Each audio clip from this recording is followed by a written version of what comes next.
Bom, boa tarde, todas e todos. Bem-vindos ao terceiro dia da apresentação do programa Eixos Temáticos dentro do USP Pensa Brasil. E, para quem não conhece, o ProEtusp é um programa bastante arrojado, né, com uma visão de futuro de uma universidade de excelência, em que o reitor, professor Carlotti, né, e a vice-reitora, professora Maria Arminda, afirmam um compromisso da gestão com a sociedade.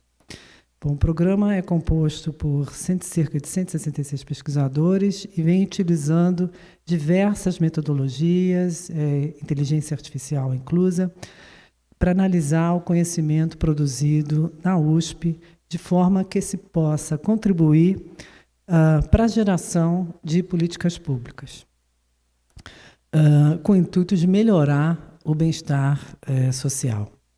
Bom, esse, então, é o segundo ano de apresentação do programa dentro do USP Pensa Brasil, e o que ele ressalta, né, ele mostra o trabalho excepcional que esses pós-docs têm feito sob orientação dos coordenadores de cada um desses 11 eixos temáticos e também a coordenação do programa, o professor Arlindo, o professor Marcos aqui presente, o professor Bruno e eu. Bom, então, vamos começar, né? Hoje o tema é intitulado Impasses da Democracia Brasileira. Teremos os eixos Democracia, Educação e Cultura e Artes, e da seguinte forma, do seguinte formato, né? Primeiro nós vamos ter uma breve introdução do professor Marcos, do Silvestre e do Fábio Ortega, seguido pela apresentação dos eixos Democracia e pela Cibele, professora Cibele, Saliba Rizek, a Ludmila, pós-doc do eixo, seguido pelo eixo Educação, com a apresentação dos professores Marco Garcianeira, que é o coordenador, a Sumaya Matar, que é a professora que integra o eixo, e o pós-doc Gabriel Moura Silva. Por último, e muito mais importante, eu diria, né, teremos a cultura e arte, porque se diz, por último, e não menos importante, mas por último, e tão importante ou mais importante, que será apresentado por uma das coordenadoras, a Lúcia Maciel Barbosa, e o pós-doc Vitor Hugo Neves de Oliveira. Vamos ter, então, um tempo para a reflexão final e uma manifestação artística no final, tá? Que será apresentada pelo pós-doc Vitor Hugo Neves de Oliveira, intitulada Por um Pedaço de Chão Cheio de Encantarias. Então, para dar início, então, à introdução do programa, eu chamo o professor Marcos Bucarid.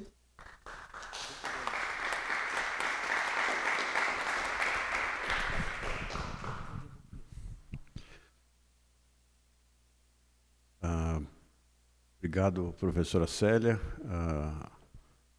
A minha apresentação... Essa já vai aqui? Não.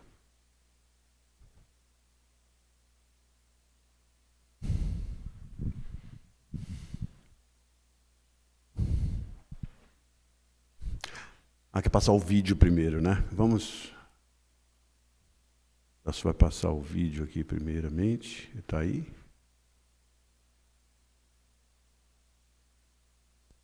O planeta está passando por um processo de transição. O planeta está passando por um processo de transição, envolvendo vários aspectos da nossa vida. Esse processo envolve 17 Objetivos de Desenvolvimento Sustentável, resultantes de acordos internacionais de proteção ambiental e redução dos impactos da mudança do clima.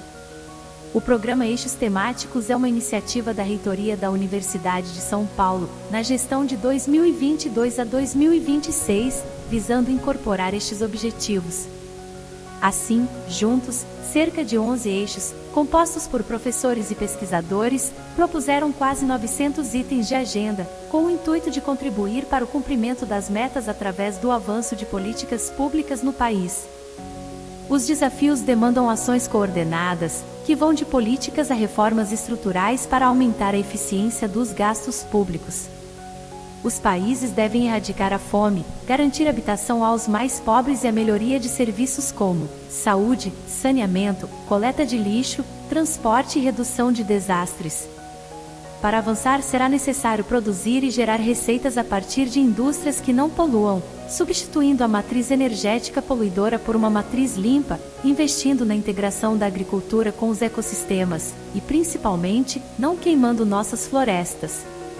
Assegurar a sustentabilidade depende do avanço tecnológico, de educação e cultura, sem discriminação social e racial, através de uma rede de oportunidades, negócios, empregos e trabalho digno. Portanto, o eixo economia aponta alguns aspectos, sem esquecer que se trata do primeiro passo em direção ao processo de transição que está em curso. O mercado de carbono, por exemplo, demanda pesquisas mais detalhadas sobre seus impactos em preços de bens e serviços consumidos por diversas famílias, principalmente as de mais baixa renda. Assim como a reforma tributária passará por processos de implementação e revisão, devido à necessidade de adaptação, algumas políticas serão indispensáveis no apoio de ações relacionadas aos setores produtivos. Os setores que dependem substancialmente de combustíveis fósseis precisam gradativamente substituí-los por fontes renováveis. É essencial assegurar linhas de crédito específicas para pequenos e médios produtores e mecanismos que possam corrigir falhas de mercado. Nesse sentido, o papel da USP no desenvolvimento de pesquisas envolvendo economia verde, reunindo diferentes perspectivas e apontando caminhos à sustentabilidade socioambiental, é fundamental. Assim, o trabalho do ProEtusp no mapeamento dos grupos de pesquisa que estão desenvolvendo estudos nesta direção tem sido inovador, fortalecendo o papel da USP para o avanço da ciência no país. Este vídeo é resultado do ProEtusp.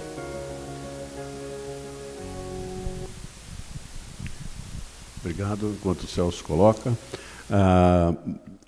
O programa Eixos Temáticos da USP ele é constituído de 11 eixos temáticos. Hoje nós temos os últimos 3, fizemos as apresentações dos anteriores. Aí estão os eixos colocados para você. Hoje o nosso tema, como a professora Célia já mencionou, são os impasses da democracia brasileira. Eu queria começar com um conceito para que nós façamos políticas públicas, para que nós desenhemos políticas públicas, nós temos que lidar com sistemas complexos. E sistemas complexos são diferentes de sistemas complicados. Um sistema complicado é um sistema que eu posso desmontar, posso pegar as suas partes, mudar as suas partes, reconstruir a minha máquina e ela vai continuar funcionando. Ou eu posso interferir em uma das peças dessa máquina e fazer com que aquele sistema continue caminhando no mesmo sentido. Já um sistema complexo é muito diferente. O sistema complexo é um sistema em que, quando eu mexo numa parte dele, ele se transforma, ele pode se transformar numa outra coisa. E quando ele se transforma nessa outra coisa, eu preciso compreender novamente esse sistema e, para interferir sobre ele, para conseguir conduzi-lo, eu preciso tentar adivinhar como eu posso mexer nas suas peças para que ele continue caminhando no sentido que eu quero. O sentido que nós desejamos sempre é o bem-estar da população. E isso requer interdisciplinaridade. É preciso que nós tenhamos todas as disciplinas das humanidades e das ciências trabalhando em cada um desses temas, na indústria, meio ambiente, saúde, agricultura, cidades, etc. Em todos os casos, eu preciso ter a interdisciplinaridade e eu preciso lidar com esses sistemas complexos. Então, a ideia dos eixos temáticos foi fazer com que nós iniciássemos o processo com uma organização única para todos os eixos, que foi a produção de itens de agenda.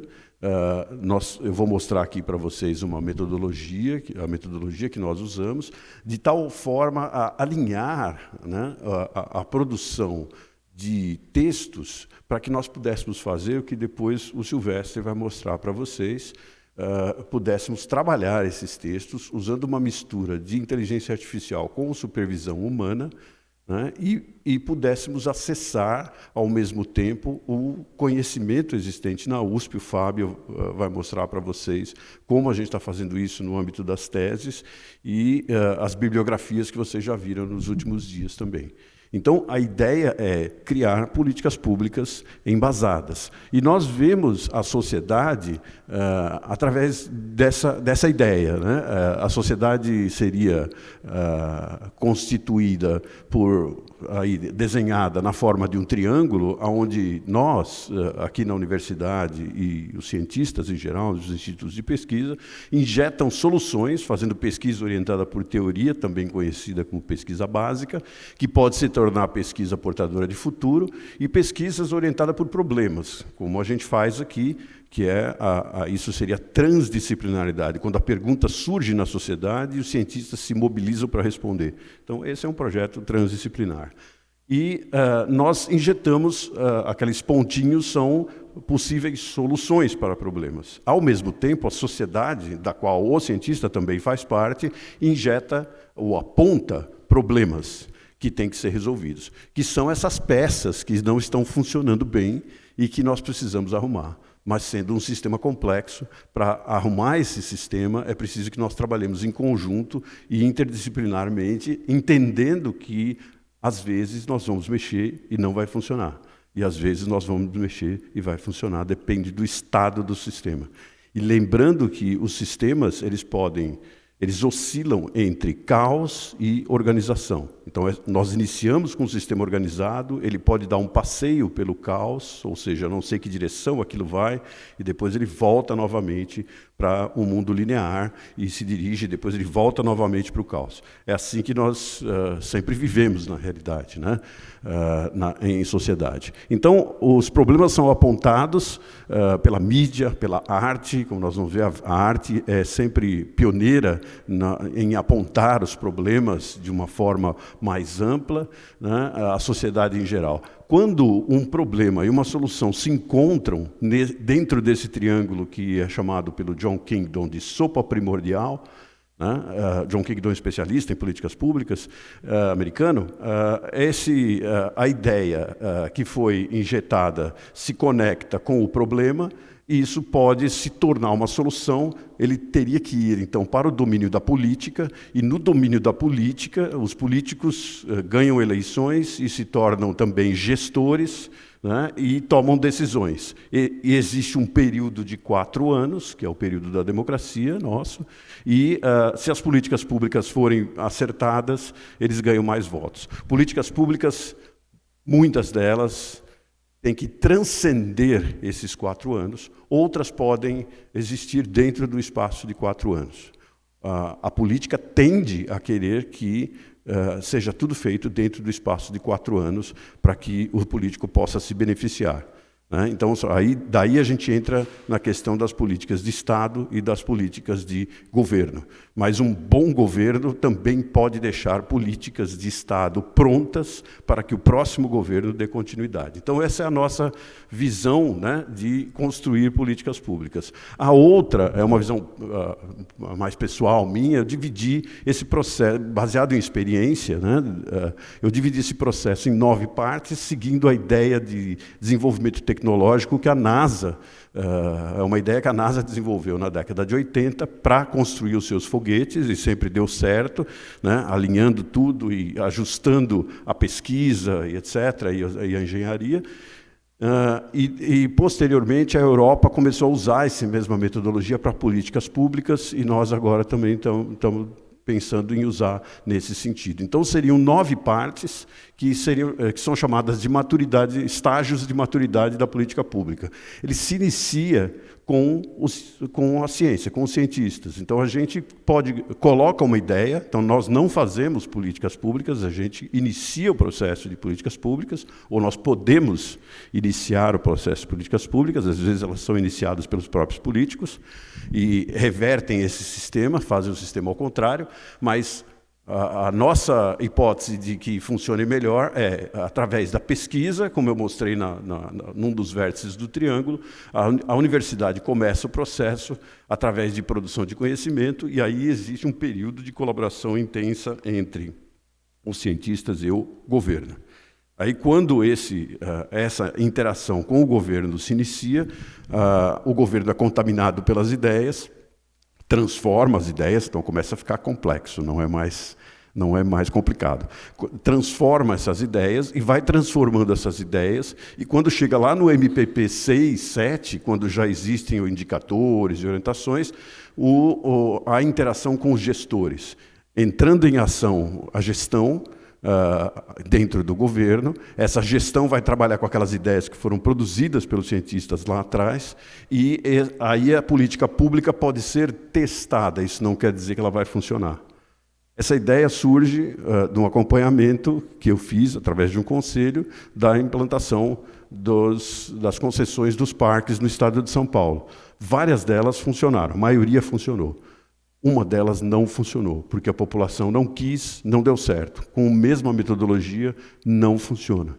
E na Secretaria de Meio Ambiente do Estado de São Paulo, tudo começou assim, usando as pesquisas com uma equipe espetacular de gestores que a Secretaria tem e políticos com vontade política de fazer. Então, o nosso objetivo é criar agendas, né, que nós possamos usar para conversar com os políticos e iniciar esse processo. Então, essa é a forma de pensar que o Eixos Temáticos iniciou.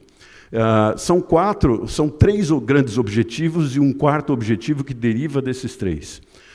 Então, a gente quer identificar como a USP pode ajudar a resolver grandes problemas. Então, cada eixo traz aqui um conjunto de ideias, de forma organizada no início, mas diferente, com as personalidades e as características de cada eixo. Informar a sociedade como a USP aborda temas complexos. Já expliquei a questão de por que a palavra complexo aí tem uma profundidade.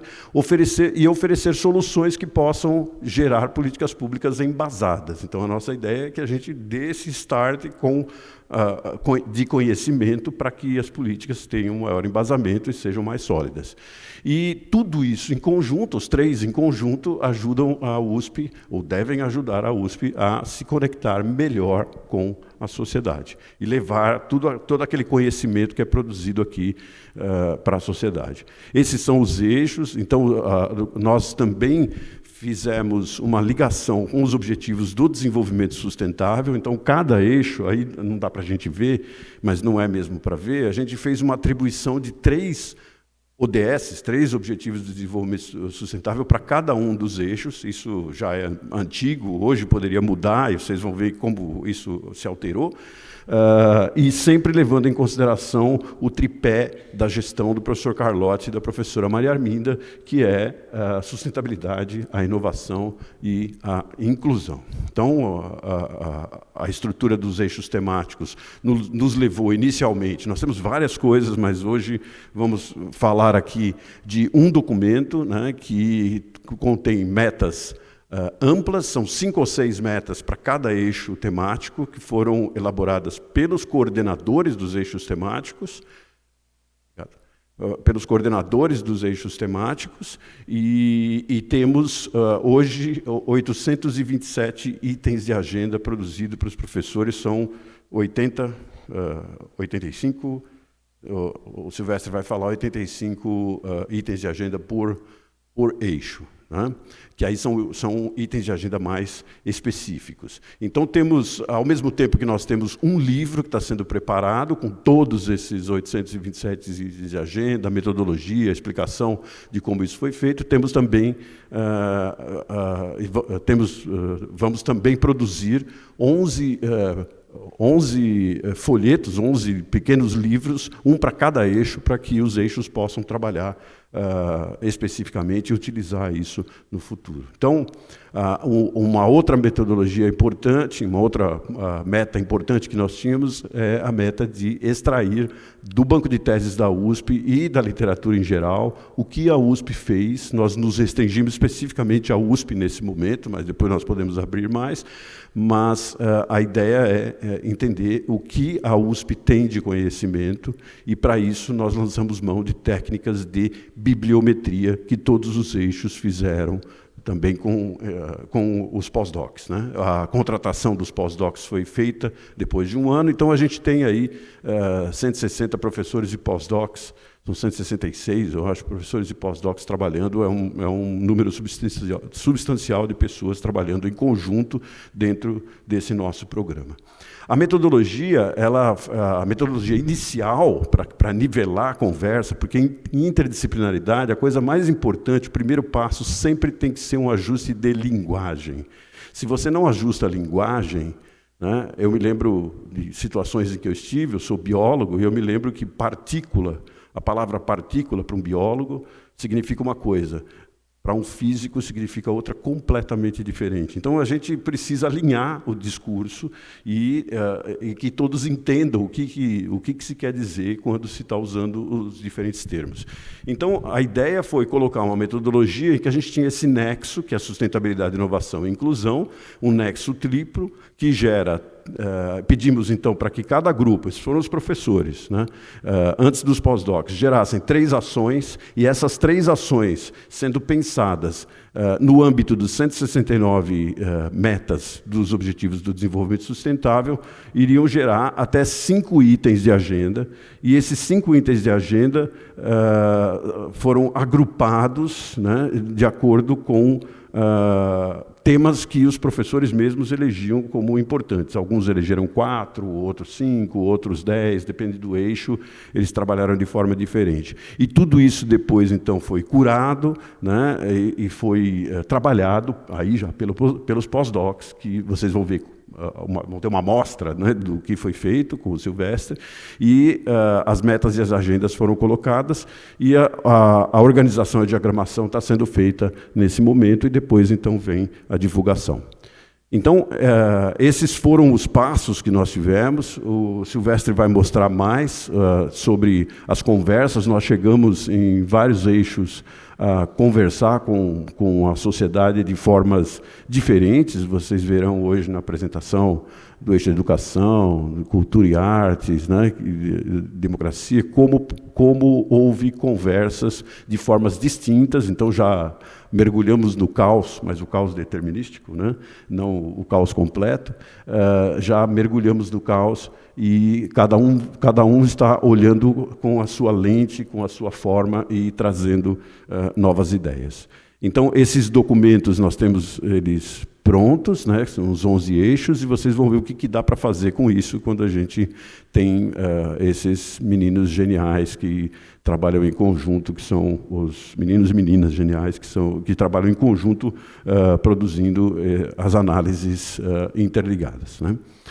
Só para ter uma ideia, para finalizar aqui, para vocês terem uma ideia. Então, esse aqui é o eixo de saúde, a gente tem aí os cinco itens de agenda que a gente chama de agendas macro, né?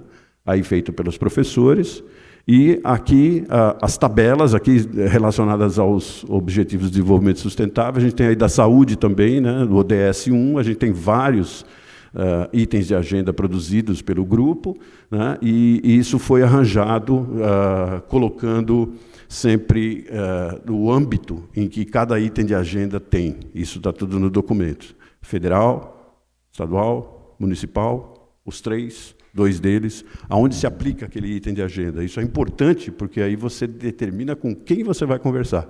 Se é com o prefeito, se é com o governo do Estado, com a Assembleia Legislativa, ou se é com o governo federal. E nós já estamos conversando com os 3. E também podemos conversar, obviamente, com as empresas, como foi feito, por exemplo, no Energia, que apresentou ontem, consultaram e conversaram com vários presidentes de empresas, e conversar com a sociedade em geral, os movimentos culturais, etc., como vocês vão ver hoje. Então, é isso, eu passo aqui a palavra para o Silvestre.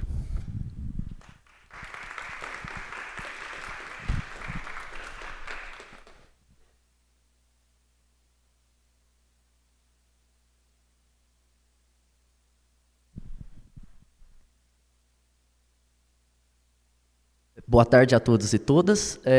Meu nome é Silvestre. Eu faço parte do tema Concepção Interdisciplinar em Pesquisa. Eu tenho trabalhado mais diretamente com a coordenação do programa, né? Que é o professor Marcos Buqueride, a professora Célia, o professor Bruno, eu, o professor Arlindo.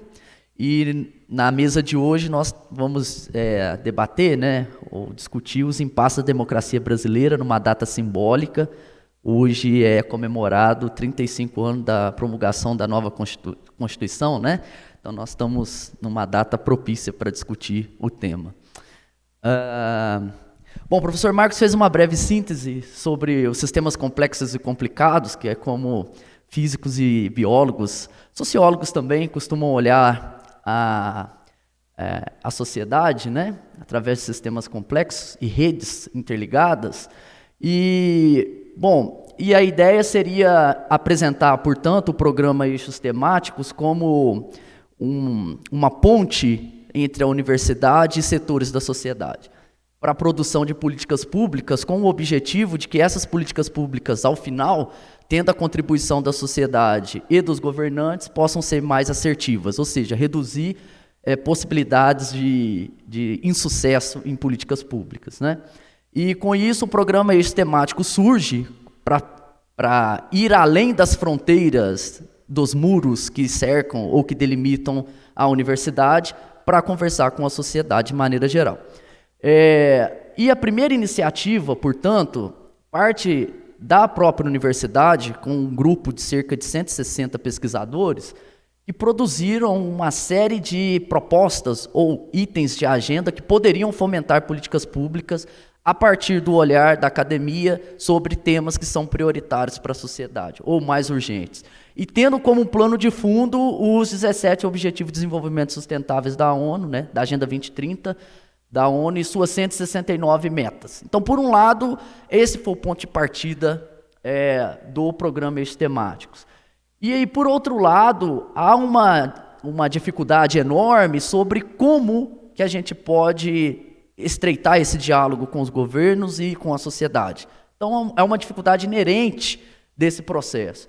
E é a partir desses diálogos que já começaram a ser feitos, né, viriam depois ferramentas ou mecanismos para tentar mapear o quão avançadas estão as políticas públicas que poderiam ter iniciados aqui na universidade a partir desses itens de agenda, que seriam a criação de indicadores e ver como esses indicadores avançam.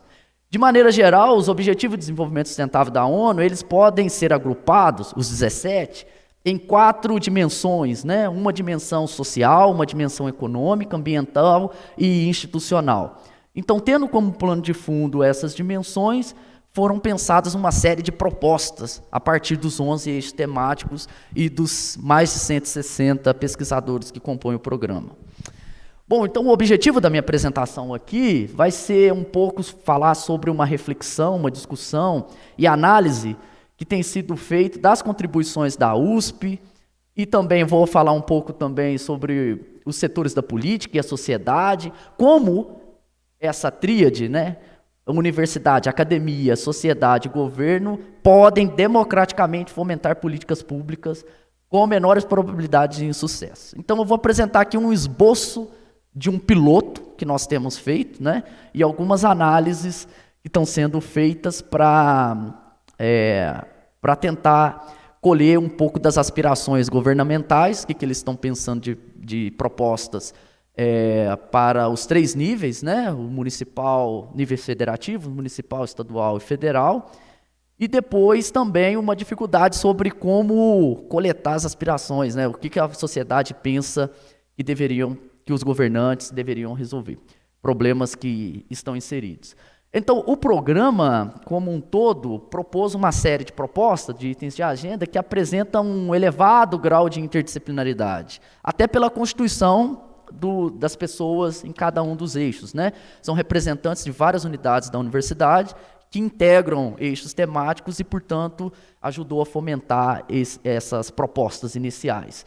Olhando as dimensões dos Objetivos de Desenvolvimento Sustentável, né? As dimensões sociais, ambientais, econômica e institucionais. Isso por quê? Porque num sistema complexo, como o professor Marcos estava falando, raramente uma perturbação que é feita num sistema, uma ação deliberada, seja de um integrante da sociedade, de movimentos sociais, seja de governos, sejam de empresas ou da própria academia, uma ação não costuma gerar uma cascata de outras reações a partir dessa ação.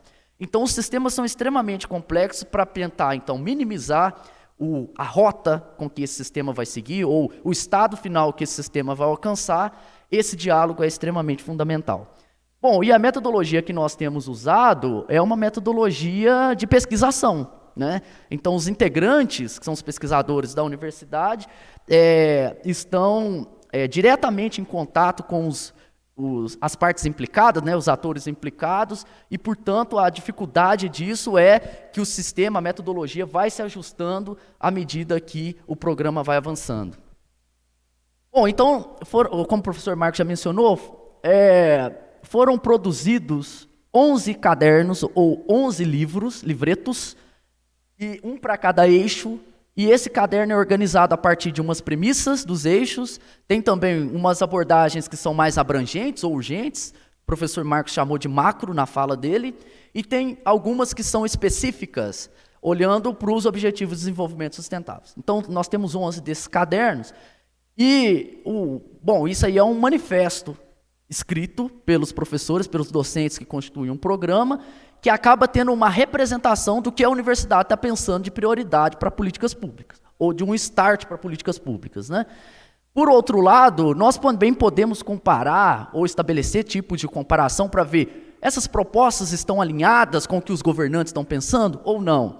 Com isso, a gente analisa também planos de governo, né? Nós podemos pegar os planos de governo, principalmente ao executivo, que submetem candidatura ao governo municipal, ao governo estadual, ao governo federal. O TSE obriga que cada um dos partidos coloque ali as suas ideias para que a sociedade possa saber quais são os seus pensamentos, seus ideais, seus objetivos e possam definir, através do voto, a melhor escolha, né? Também nós podemos comparar uma série de outros documentos, como teses, dissertações, artigos, ou então os descritores que classificam os 17 Objetivos de Desenvolvimento Sustentável, que pode ser obtido através das plataformas de base bibliométrica, como Scopus, Web of Science, PubMed. Então, nós temos feito também o uso de algoritmos baseados em inteligência artificial e mineração de textos, para estabelecer comparações entre as diferentes propostas em todos os níveis que têm sido feitas, né? Então, pegando um corpus padrão, que seriam, por exemplo, as agendas dos eixos temáticos, nós podemos comparar com planos de governo, com a literatura científica, a partir de teses, dissertações e artigos, ou até mesmo descritores e sínteses são publicados através dessas plataformas. Então, através desses algoritmos, nós conseguimos perceber alguns padrões, né? Identificar padrões, comparar esses documentos e estabelecer resultados quantitativos numéricos dessas comparações e desses padrões, né? Então, o algoritmo é muito simples. Nós temos uma série de caixas ali amarela, que seriam documentos de diferentes naturezas, agendas do PROIT-USP, textos de teses, dissertações e artigos, os descritores de ODS e síntese produzidas humanamente através desses descritores, planos de governo, reúne tudo nisso num algoritmo e ele vai estabelecer comparação 2 a 2. Comparação, por exemplo, entre planos de governo e ODS, agendas e ODS, documentos e ODS, e aí a gente consegue ter, de maneira muito mais rápida, em questão de tempo, otimizada, uma síntese desses documentos. São muito grandes, que demandariam um tempo longo para fazer uma análise elaborada, mas isso também tem sido feito com a presença de humanos validando essas atividades computacionais, né? Essas ações computacionais. Bom, vou mostrar aqui um retrato rapidamente das agendas dos eixos temáticos. Como eu disse, cada caderno, cada eixo produziu textos que contêm, né, premissas, propostas urgentes e propostas específicas. A tabela do lado, o gráfico do lado direito mostra nas linhas os 11 eixos temáticos, a começar com agricultura e terminando lá em saúde. As barras em azul mostram o número de agendas que foram pensadas por cada eixo, olhando os 17 Objetivos de Desenvolvimento Sustentável. Então, nós vemos ali desde aproximadamente 57 propostas até 90 propostas ou itens de agenda que foram colocados, olhando os 17 Objetivos de Desenvolvimento Sustentável. E o gráfico em vermelho, a barra em vermelha, é mostrada ali as metas. Quanto essas propostas que foram feitas pelos eixos estão alinhadas com as metas, as 169 metas dos Objetivos de Desenvolvimento Sustentável da ONU. Isso foi feito via a inteligência artificial, mas foi validado por humano. Então, todos os integrantes do programa validaram aquela proposta ou não. E o que foi feito aqui nesse gráfico da esquerda é mostrado na linha radial apontando para o norte, né, na vertical, são colocadas as siglas de cada um dos eixos temáticos, né, e ao redor do círculo são colocados 17 Objetivos de Desenvolvimento Sustentável. Então essa figura ilustra de maneira bem sintética o número quantitativo de agendas por ODS e por eixo. Então é possível ter uma abordagem geral a partir dessas análises.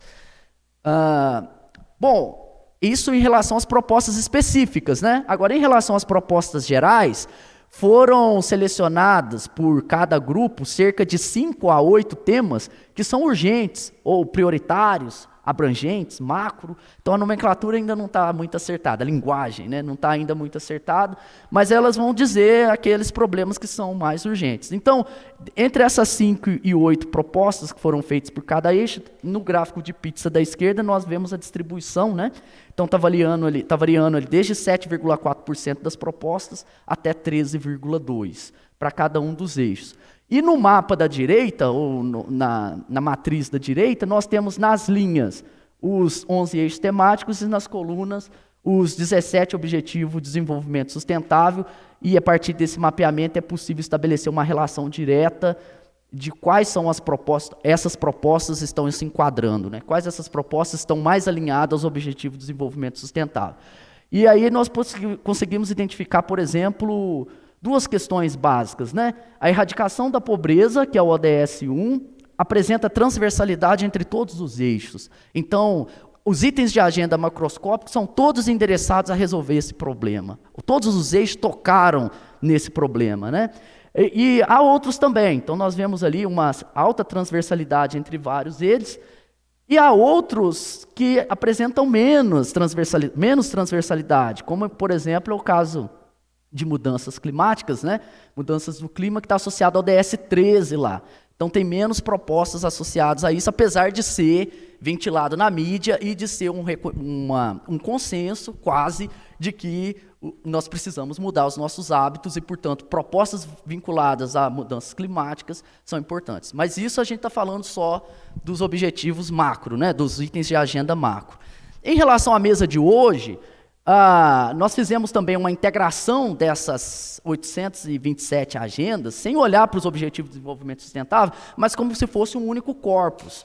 Então, os temas prioritários que essas agendas mostram, alguns deles nomeiam os próprios eixos, como, por exemplo, cultura, tem um eixo que chama cultura, um eixo de educação, saúde e energia. Essas abordagens gerais nomeiam os próprios eixos. E há outras propostas que já são mais de natureza interdisciplinares, né?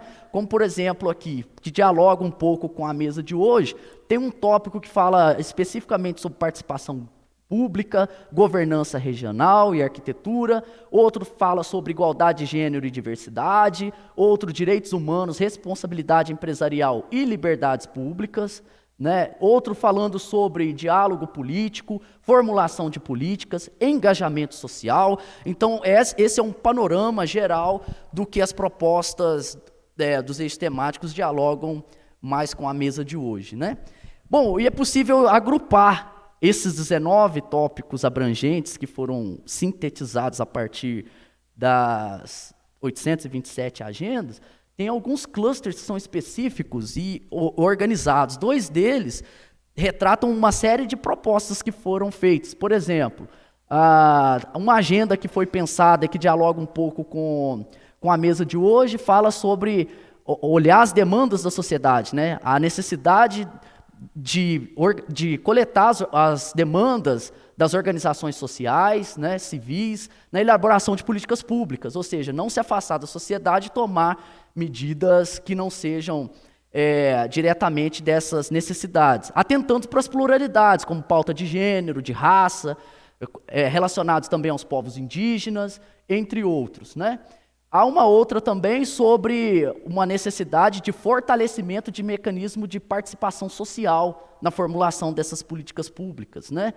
Outras também, o reconhecer as demandas das organizações da sociedade civil.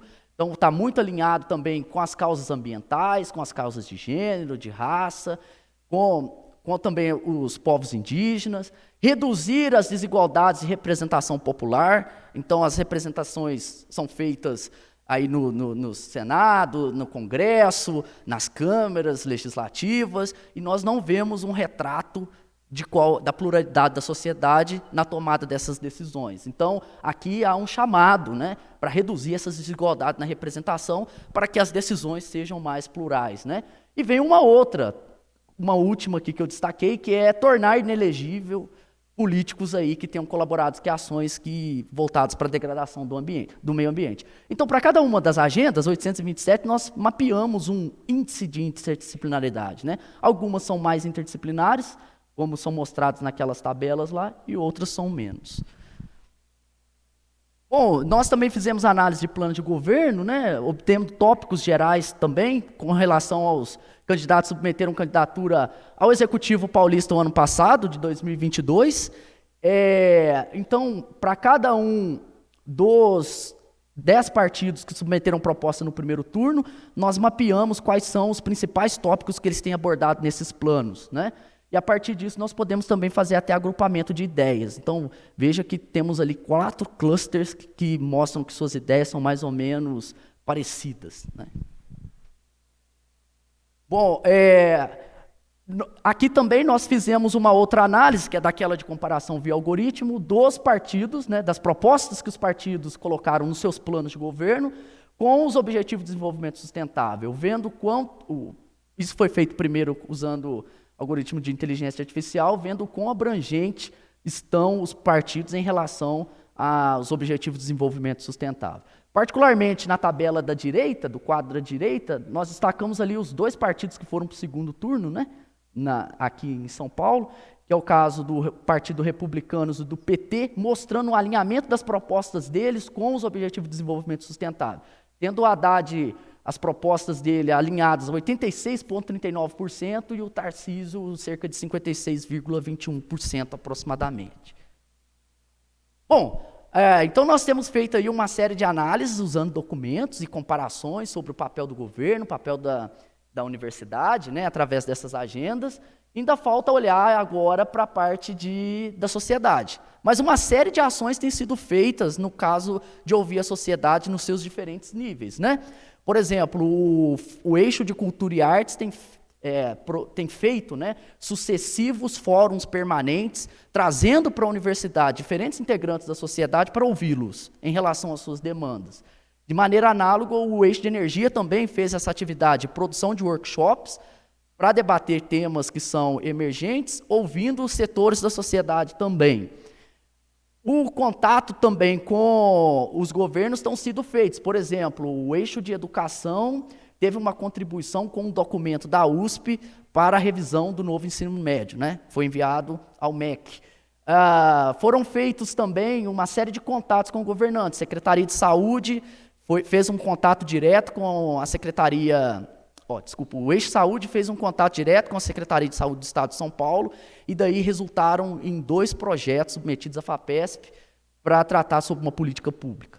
E também o Eixo de Indústria recebeu aqui um secretário do Alckmin, vinculado ao Ministério do Desenvolvimento, da Indústria, dos Serviços e do Comércio também.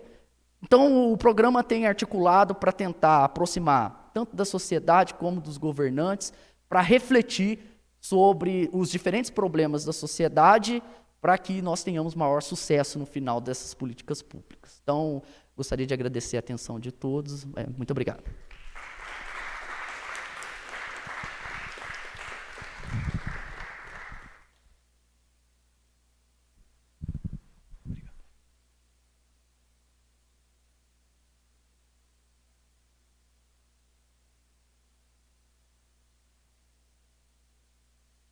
Boa tarde, pessoal. Então, completando aqui a tríade, eu também vou falar um pouquinho sobre o nosso programa Eixos Temáticos de uma maneira geral e mais especificamente sobre o nosso grupo, que é também um grupo de suporte e que se intitula O Uso de Banco de Dados e Meta-Análise em Pesquisa, do qual eu, Fábio José, sou pós-doutorando e que tem o professor Adenilson como coordenador.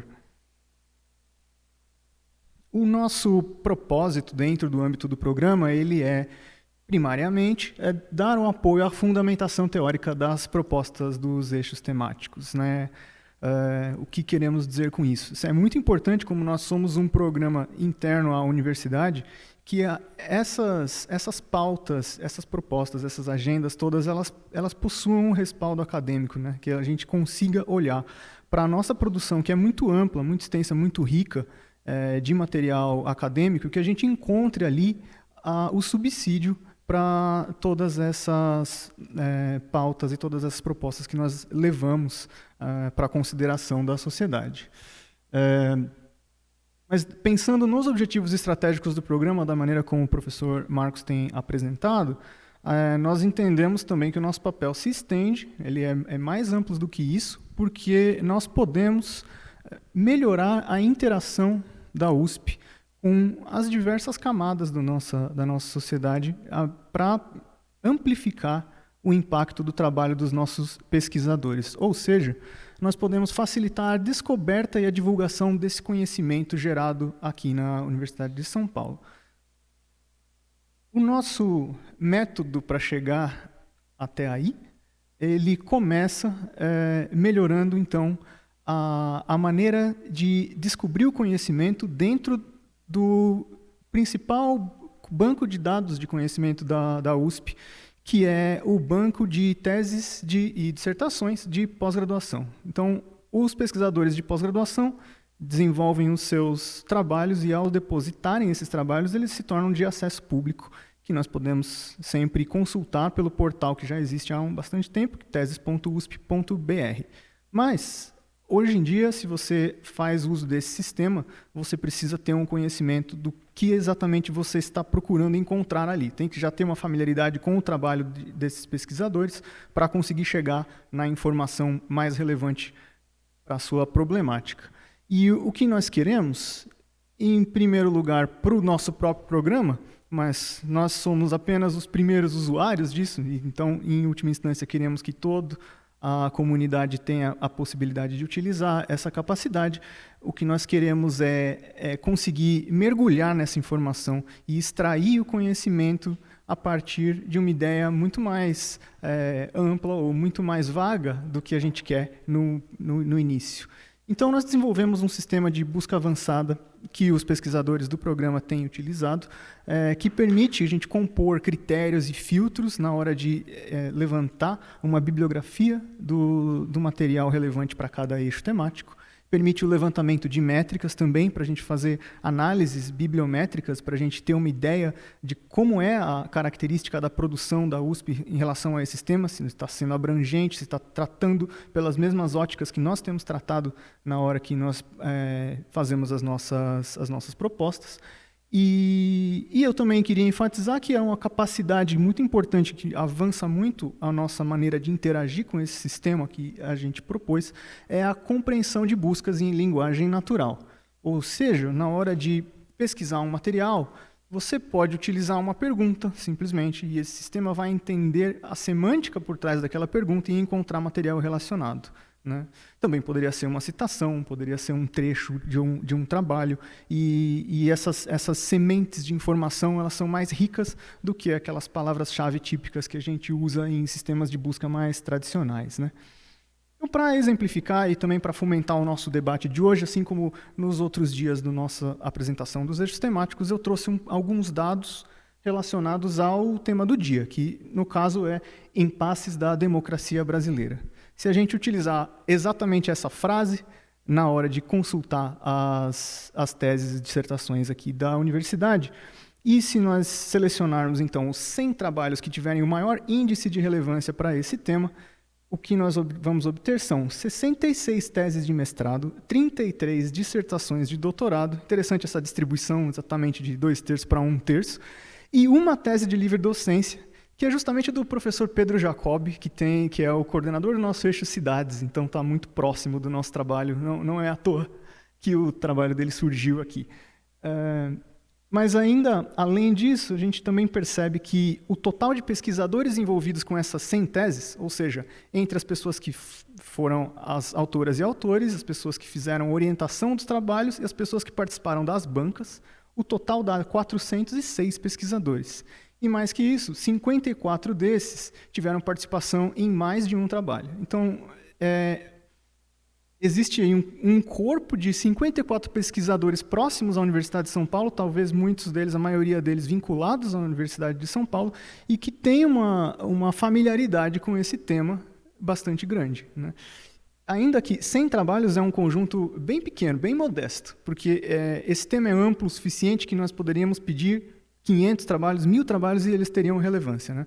E fazendo isso, a gente começa a ver emergirem nomes que estiveram muito relacionados com essas coisas. A professora Cibele, que vai falar daqui a pouco, é uma dessas que eu tomei a liberdade de investigar e percebi a onipresença dela nessa base de dados.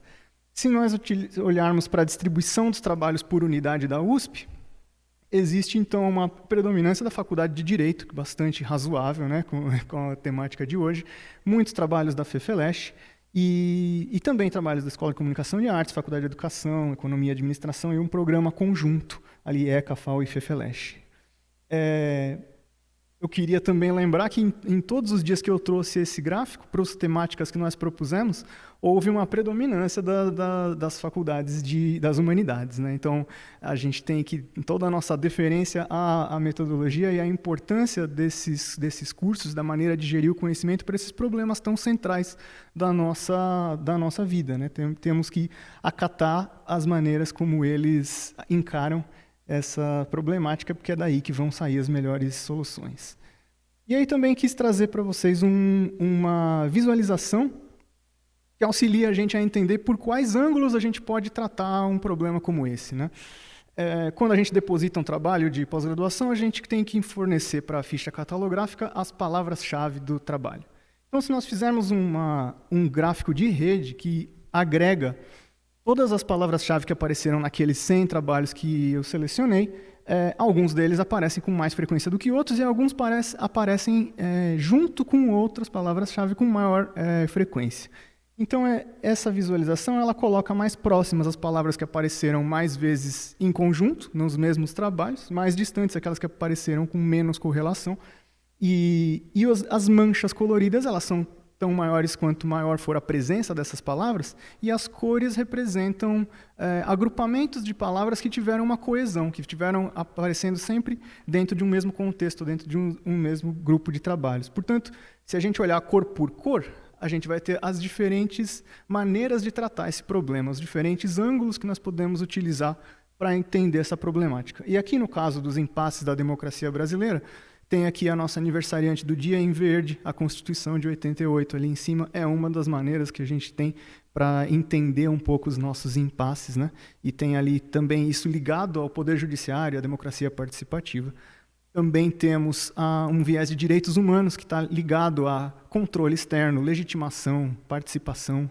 Então, e também tem uma parte que é mais comparada, né? Onde a gente tem aí o Chile, Estados Unidos e a Argentina como exemplos frequentes de comparação em relação à democracia brasileira. Então, é bastante informativo, até mesmo só essa visão bem ampla que a gente consegue ter, já é uma pincelada interessante, e se nós mergulharmos em cada um desses agrupamentos, nós vamos extrair muito mais conhecimento para informar o nosso debate.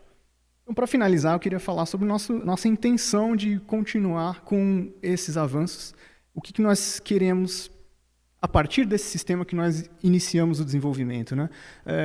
Nós temos o potencial agora, e nós acreditamos que seria muito positivo, que fosse possível interagir com esse tipo de sistema através de uma interface de conversação, ou seja, que nós dialogássemos com o robô a respeito do conteúdo dos trabalhos de pós-graduação. Então, com isso, seria muito mais plausível adequar a linguagem, por exemplo, para uma publicação jornalística, para uma informação de uma discussão legislativa. De acordo com a temática, nós poderíamos ter uma apresentação desse material mais propícia para o entendimento e para a divulgação do conhecimento científico da USP, que com certeza aumentaria o impacto que ele tem, ainda mais pensando na riqueza de cada trabalho de pós-graduação, que tem centenas de páginas. É muito difícil a assimilação daquilo que está ali nas entranhas de cada um desses trabalhos, e que nós temos capacidade computacional de permitir que isso venha à tona, certo? Isso teria vantagens em relação aos sistemas tipo ChatGPT, porque, claro, os trabalhos de pós-graduação são uma fonte de informação muito mais confiável e fundamentada para a gente obter o nosso conhecimento, né? Então, era isso que eu tinha para apresentar. Agora a gente passa para os nossos eixos propriamente ditos para o tema de hoje. Então, muito obrigado.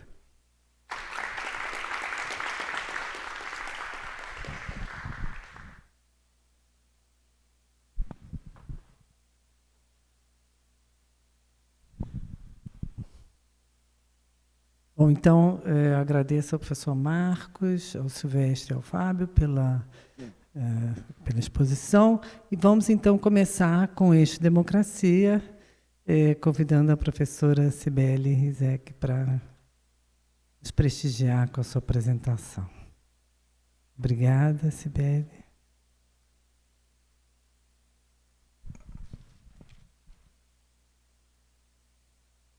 Eu esqueci de dar um anúncio que a Renata está fazendo o desenho, né, da atividade de hoje, enquanto estão transcorrendo as nossas atividades aqui. A professora Cibele é coordenadora do eixo Democracia. Bom, obrigada. Muito obrigada pela apresentação. Eu fiz um PowerPoint horrível, porque eu sou péssima em fazer PowerPoint, mas, enfim, só para vocês acompanharem. Eu queria começar contando para vocês, quer dizer, a gente fez um conjunto de reuniões e de discussões muito interdisciplinares com professores da saúde pública, da FAO, do IAL, da FEFELESH, professores que são filósofos, sociólogos, cientistas políticos, arquitetos, enfim. Então, era um grupo bastante interdisciplinar. Esse grupo se reuniu várias vezes, fez um diagnóstico e um conjunto de propostas. Eu vou expor algumas delas aí. Só que a gente começou a trabalhar no contexto de um governo Bolsonaro, o que significa que, de um ano para cá, a gente teve que atualizar e repensar um pouco os nossos desafios diante de uma alteração importante de contexto, né? Enfim, houve uma alteração significativa de contexto, que não significa que tudo foi resolvido. Então, eu resolvi muito modestamente escrever um pouco esse texto, que está mais ou menos no PowerPoint, para que a gente possa pensar um pouco essa atualização. Então, assim, o ponto de partida do diagnóstico foi a meteórica ascensão eleitoral de correntes e forças autoritárias de extrema-direita, né, que escancarou a crise democrática no Brasil, especialmente entre os anos 2016, o impeachment, e 2022. Então, mesmo que o contexto tenha mudado a partir das eleições presidenciais de 2022, é preciso ficar atento para uma tendência de erosão da política democrática e de fragilização de instituições, sobretudo porque o fenômeno, como sabemos, extrapola em muito as fronteiras do país e mesmo do continente sul-americano. A diminuição do compromisso de atores estatais com instituições democráticas em seus próprios países, bem como com os valores da democracia e com sua aceitação política, é uma tendência que parece ter se iniciado há pouco mais de uma década, acirrando-se nos últimos anos em todo o mundo. No Brasil, as perspectivas de enfrentamento desse fenômeno exigiram e ainda exigem a mobilização de esforços e de toda uma esperança acumulada em mais de 30 anos contínuos de experiência democrática, fato inédito em nossa história republicana, assim como toda inteligência e conhecimento possíveis. Bom, a nossa modesta contribuição do eixo democracia trabalhou no sentido de oferecer uma um diagnóstico tanto em relação aos caminhos de superação dos problemas que o país vinha e vem enfrentando, né, como em relação aos problemas que não se restringiram ao governo passado, como demonstram, entre outras evidências, eventos como o 8 de janeiro e a altíssima letalidade policial em diferentes estados brasileiros, tais como São Paulo, especialmente Baixada Santista, Rio de Janeiro, com várias mortes, especialmente de jovens e crianças em operações policiais, e Bahia. São só 3 exemplos, então não é exclusivo, mas enfim. Assim, as questões do eixo democracia reverberam e mantêm vasos comunicantes com temas de todos ou quase todos os eixos desse programa, tais como trabalho, cultura, educação, saúde, espaço urbano, violência e segurança pública, produção e distribuição da riqueza, justiça socioambiental, justiça étnico-racial e de gênero, representação inclusiva de comunidades tradicionais, só para ficar em alguns dos mais óbvios. Não há, nesse sentido, uma solução para a crise vivida por nossas instituições políticas, descolada do esforço de equacionar e minimizar problemas igualmente graves em outros campos da vida social, seja no âmbito nacional, seja em âmbito internacional. Os problemas da democracia são holísticos, e assim também os caminhos para saná-los. Talvez seja o exemplo de maior complexidade, de fato, complexidade e complicação, né? Mesmo porque não se restringem ao solo nacional. Então, para abreviar, a gente pode dividir as inúmeras questões que evidenciam a crise democrática brasileira em 2 grandes campos: o da fragilidade institucional e o da crise societária. A gente trabalhou, então, com esses 2 eixos. Do ponto de vista da crise institucional, né, a degradação do funcionamento das instituições, na sua versão mais recente, então, não começou com as iniciativas autoritárias que tiveram lugar entre 2019 e 2022. Ela é anterior e permeia todos os poderes constitucionais e todos os níveis da representação política, tendo sido intensificada por um esforço de progressivo desmantelamento do pacto social que tornou possível a promulgação e sustentação da Constituição Federal de 1988, que faz 35 anos hoje, né? Esse esforço para erodir nossa Carta Maior começou muito cedo, a bem da verdade, assim que ela foi promulgada, né? Através da crítica 1000 vezes repetida de que ela não cabia no país, até se transformar nos últimos anos num processo de virtual desfiliação e rebaixamento da cidadania, cancelamento da cidadania, por meio do desaparecimento das suas cláusulas, ou diminuição das suas cláusulas sociais, trabalhistas e de sustentação orçamentária. Acho que aqui. A corrosão da democracia brasileira passou ainda pela grande autonomia que adquiriram a política e os políticos profissionais em relação aos seus eleitores. Manipulação de verbas e orçamentos secretos são apenas um dos fios de uma trama mais ampla que condensa e reforça os elementos classicamente identificados como uma hegemonia do mundo privado, traduzida em diversas formas modernizadas de patrimonialismo e coronelismo. Identifica-se ainda, no centro das fragilidades da democracia brasileira, o próprio sistema eleitoral, e com ele a possibilidade de reprodução do descolamento absoluto dos representantes em relação aos representados.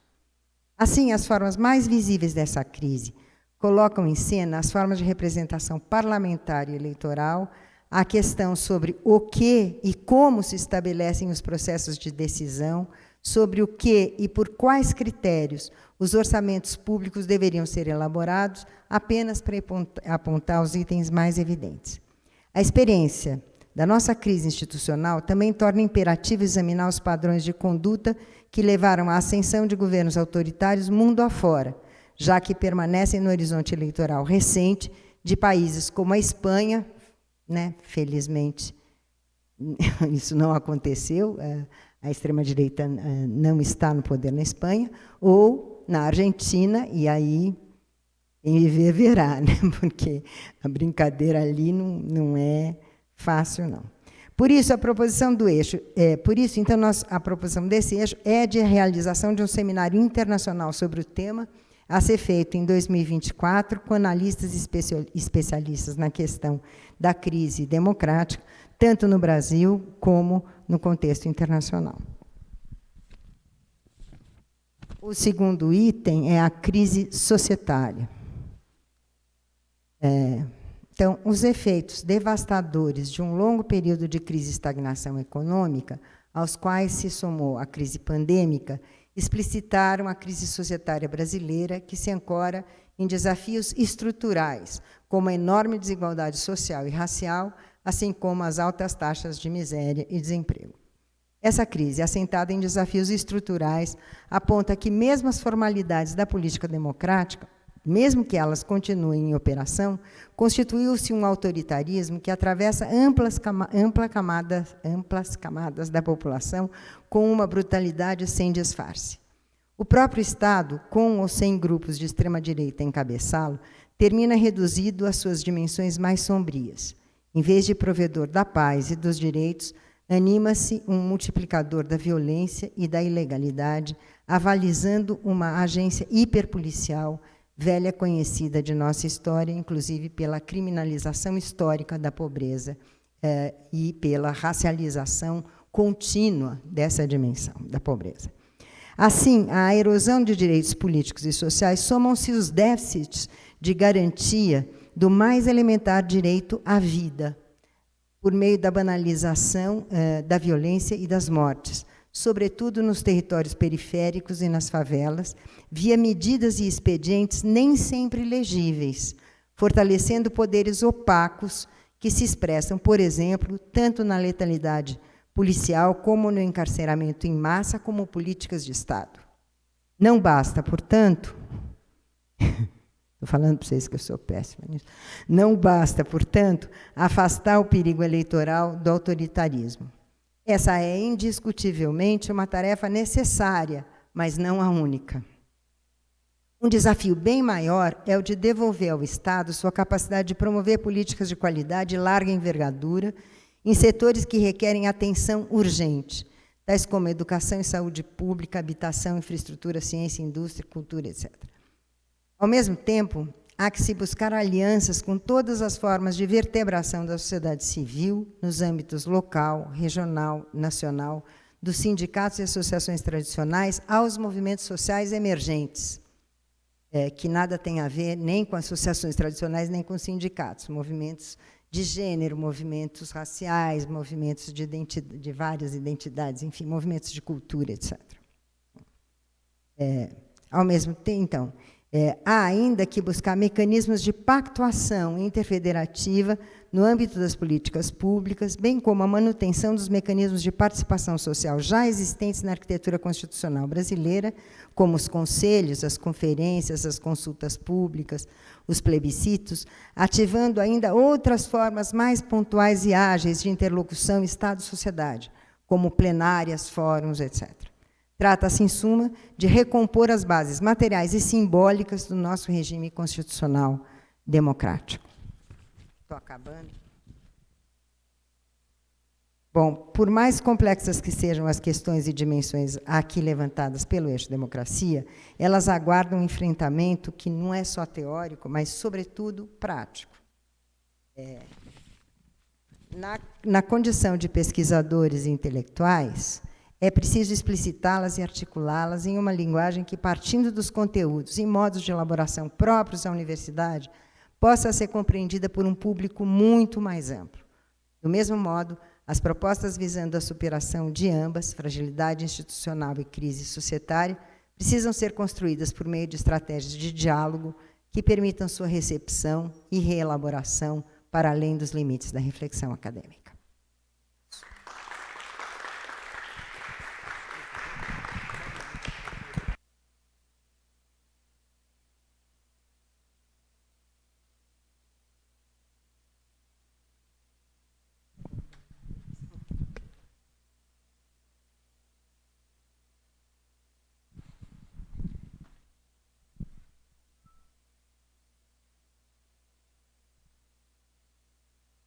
Se eu posso?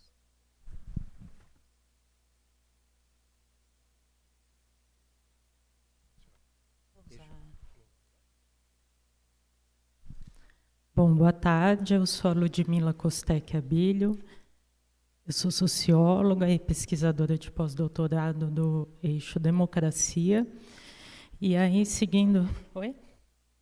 Não precisa, obrigada. E aí seguindo a fala da Cibele, né, nós fizemos essa opção de trazer os fundamentos que nortearam o eixo ao longo deste um ano, e que foram se consolidando e sendo desafiados, né? Porque o eixo democracia ele parte talvez de 2 desafios centrais. O primeiro é que todas essas nossas definições e essas nossas relações com os objetivos do desenvolvimento sustentável têm de ser pensados numa perspectiva da periferia, né? Então nós temos um desafio mais complexo, no sentido de que falar em democracia, falar em direitos, falar em desenvolvimento sustentável, se refere a uma série de elementos que estão sempre quase em vias ou nunca de se constituírem no Brasil, né? Então, esse é um primeiro grande elemento e que vai informar a forma como esses itens de agenda vão se constituir, né? Porque nós também vamos ter uma visão complexa das políticas públicas. Em que sentido? De que os termos, os fundamentos que vão informar os caminhos dessas políticas públicas, eles não são unívocos, eles não são homogêneos, né? Cada definição dentro de uma política pública, ela é fruto de uma série de disputas, de conflitos sociais, de interesses que estão em jogo num determinado momento histórico. Então, o eixo democracia teve essa preocupação fundamental, né, de, o tempo todo, tentar informar essa primeira perspectiva, né, desses desafios que nos constituem, e uma segunda perspectiva que se refere, e é mais dentro do meu papel como pesquisadora interdisciplinar dentro do eixo, e também o meu papel de pesquisa do projeto e o que eu venho desenvolvendo dentro do eixo democracia, né, é a minha contribuição mais nesse sentido. E eu vou falar um pouco disso, né, de uma mudança de paradigmas sociais, né, que une e traz novas dimensões para essa ideia de que nós vemos uma crise societária, uma crise institucional, né? E aí eu queria falar um pouco sobre esses elementos que estão dentro desse diagnóstico central do eixo da democracia, de que nós estamos vivendo, enfrentando uma crise contemporânea das democracias, né? E aí, novamente, pensar isso da perspectiva periférica nos traz um desafio maior ainda. Então, eu queria falar um pouco para vocês desse novo elemento que a gente vem desenvolvendo dentro do eixo, né, que se refere aos processos de dataficação ou datificação da vida cotidiana, né, e que vai se traduzir em novas formas de gestão e controle e organização de diversas esferas da vida social, né. Então, eu vou me aprofundar um pouco nisso, pensando em como esses desafios têm que ser incorporados nas nossas perspectivas sobre esses itens de agenda, sobre o que está pautando as políticas públicas, sobre qual é o papel do Estado, né? Então, de saída, nós temos hoje os autores como a Shoshana Zuboff, que vai falar em capitalismo de vigilância, ou Varoufakis, que hoje está falando sobre tecnofeudalismo, né? Então, parece que há algo em jogo que está reconfigurando o papel das empresas, o papel dos estados e as formas como os cidadãos estão sendo controlados, inseridos socialmente, né? E daí essa ideia de vigilância. Então, é como se houvesse uma nebulosidade, né, nas fronteiras hoje entre diversas esferas da vida, né, e que vão atravessar a esfera do consumo, a esfera do trabalho, a esfera da política pública. E aí a gente pode pensar nesses processos de datificação, né, como um elemento importante de entrada para a compreensão desses fenômenos, né. Então, só para dar alguns exemplos para vocês, do que está em jogo no que a gente está pensando nessa crise societária contemporânea, né? O governo Bolsonaro, ele não foi um governo que ascendeu de forma autoritária. Ele ascendeu por vias democráticas, né? E ele é uma grande representação da ascensão de uma extrema-direita por vias eleitorais. Esse é um primeiro elemento. Eu vou chegar lá na dataficação para pensar tudo isso, né? O governo Bolsonaro, ele é um governo que propôs uma erosão das instituições por dentro da institucionalidade do Estado, né? Então, não é um governo que rompeu com as instituições.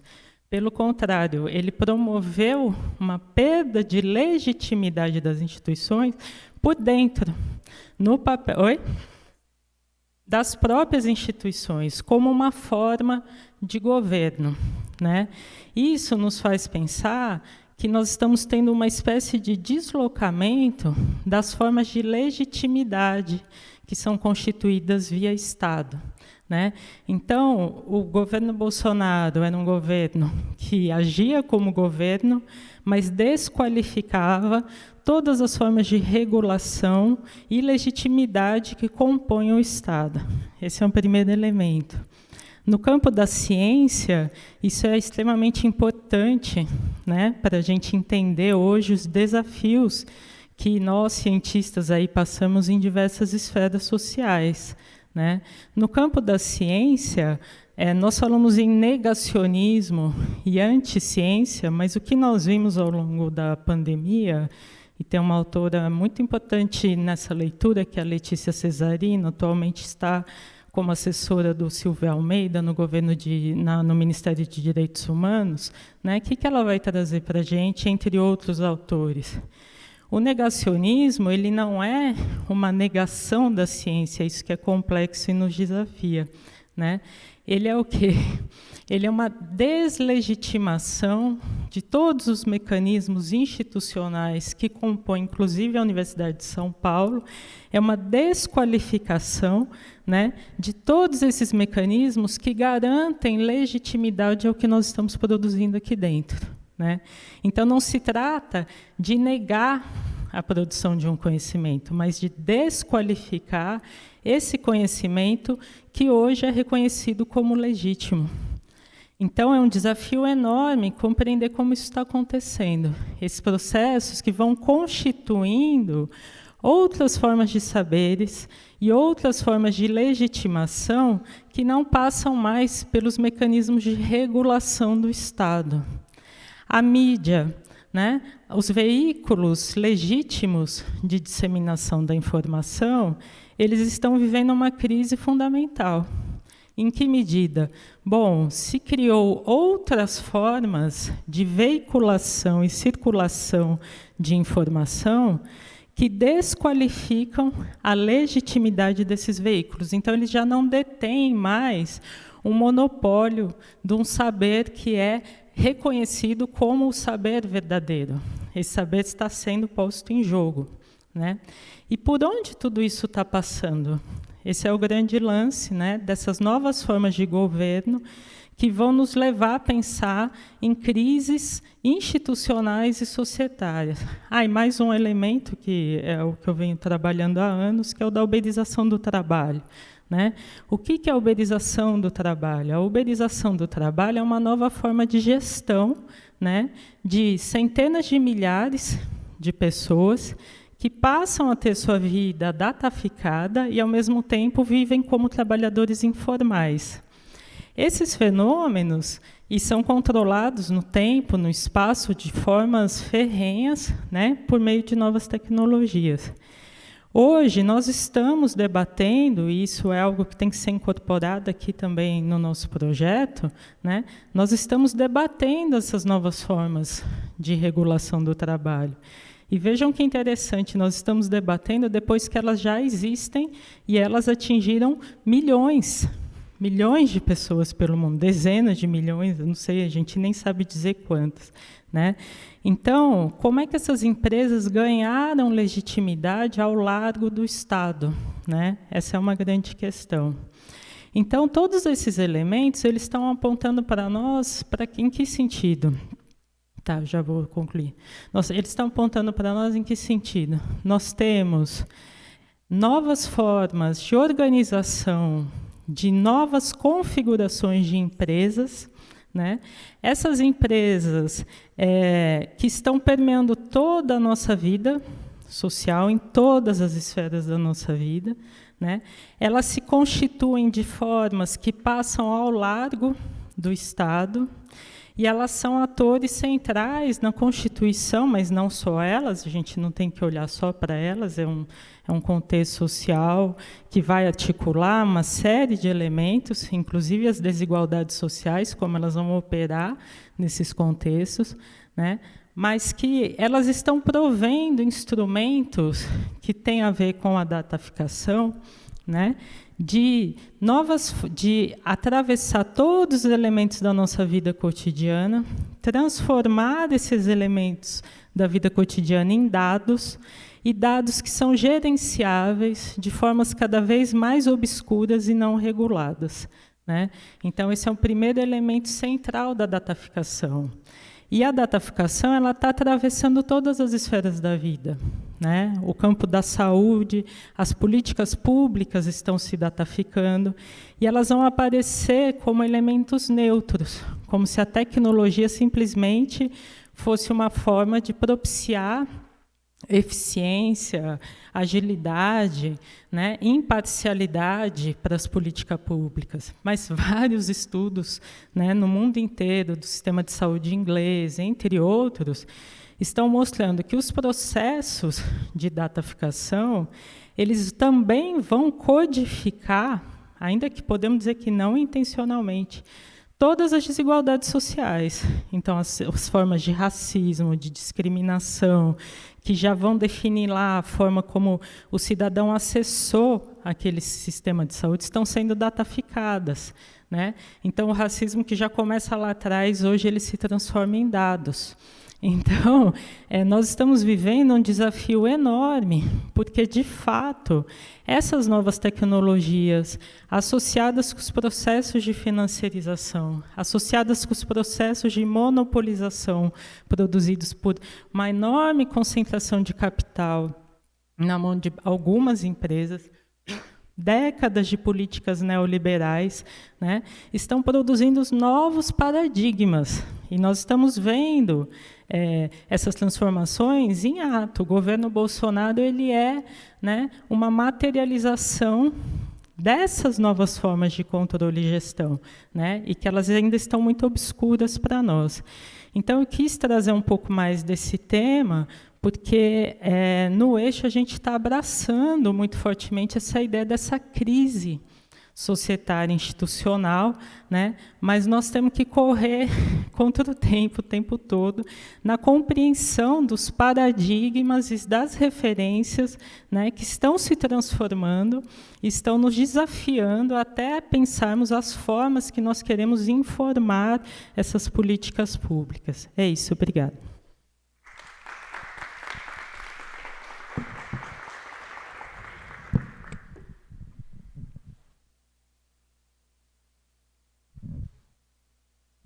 Bom, agradeço, então, as reflexões, né, da professora Cibele, da Ludmila, do Eixo Democracia.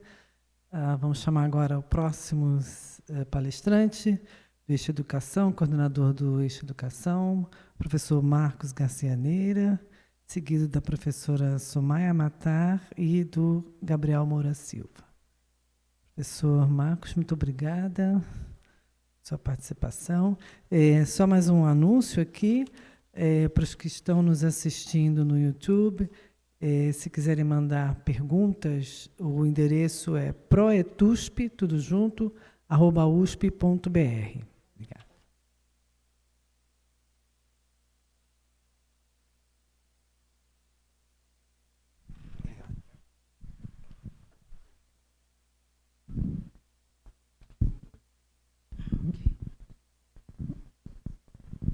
Alô? Boa tarde. Dizer para vocês, em nome do Eixo Temático Educação, que é um prazer voltar No ano passado já fizemos esta atividade e a ideia agora é apresentar os avanços com relação àquilo que foi apresentado no ano passado. Eu sou Marcos Neira, conforme a nossa colega Célia apresentou. Esta é a professora Sumaia, sou professor da Faculdade de Educação, a professora Sumaia é professora da ECA, e depois a gente desenvolve um pouco mais a ideia. Mas sempre fica aquela dúvida, afinal de contas, como é que a ciência opera e como é que a produção científica opera na mudança, na melhoria da qualidade da educação. Acho que esta é a grande questão que nos move desde o ano passado e reunindo contribuições para isso, produções no âmbito da USP. Mas eu pensei que seria interessante começar essa nossa conversa fazendo uma homenagem a uma cientista da educação que nós perdemos recentemente, a professora Emília Ferreiro. Aliás, este ano tem sido um ano bastante triste no campo da alfabetização. Nós perdemos também recentemente a professora Magda Soares. A Emília Ferreiro, que eu vou falar um pouquinho do trabalho dela, era uma pesquisadora argentina, mas que vivia no México. E o trabalho da Emília Ferreiro ajudou a mudar a maneira como nós aqui no Brasil alfabetizamos. Hoje já existem outras propostas, mas teve um impacto direto naquilo que nós estamos conversando nesta tarde, que é a democratização, que é a democracia, que é uma sociedade mais justa, uma sociedade menos desigual. Então eu peço licença para falar um minutinho do trabalho dela. Você autoriza, Sumaia? A professora Emília Ferreiro, não sei se todas as pessoas aqui conhecem, ela foi orientanda de Jean Piaget. A maioria de nós hoje adultos, na faixa dos 50 anos, muito provavelmente fomos alfabetizados através do método fônico, ou através do método analítico, ou através do método sintético, ou quem estudou com a cartilha Caminho Suave, que eu suponho que existam pessoas aqui, como eu mesmo, fomos alfabetizados a partir do método misto, que misturava o analítico e o sintético. Não vem ao caso aqui detalhar esse processo. Acontece que, neste momento, nós tínhamos um fenômeno muito grande no Brasil, que ficou conhecido na literatura, produzido inclusive aqui na Universidade de São Paulo, como fracasso escolar. De cada 100 crianças que se matriculavam na antiga primeira série, apenas 3 concluíam a antiga terceira série do antigo segundo grau. Então, 97 pessoas ficavam pelo caminho. A isso chamávamos o fracasso escolar. E as pesquisas mostravam que, se a criança conseguia chegar na terceira série, a probabilidade dela concluir era muito grande. Então, na verdade, o fracasso se consolidava nas 2 primeiras séries.